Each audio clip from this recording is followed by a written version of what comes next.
Maglulunsad ang Filipino-American singer at songwriter na si Celeste Mar ng kanyang debut album na Fawn na ilalabas sa December 20, 2025. Dito ay pinagsama ng singer-songwriter ang kanyang dalawang hilig, musika at karagatan, sa isang kakaibang karanasan. Lumaki sa Honolulu, Hawaii, nakabuo si Celeste ng matibay na pundasyon sa musika sa pamamagitan ng pag-aaral ng piano at clarinet, pati na rin ang aktibong paglahok sa mga choir at vocal programs sa paaralan.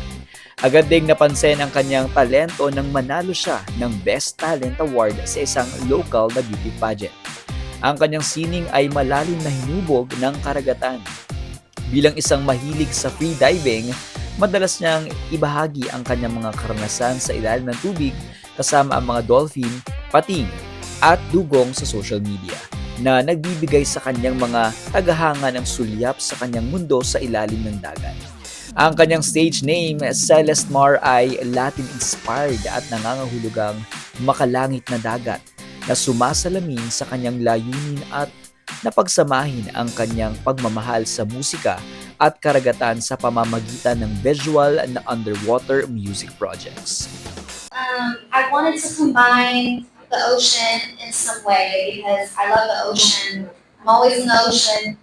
So Celeste means, it's kind of short for celestial. It can be interpreted as like heaven, heavenly, and then Mar in Latin, Spanish, a bunch of other languages mean sea. So I guess in short it kind of means like heavenly sea.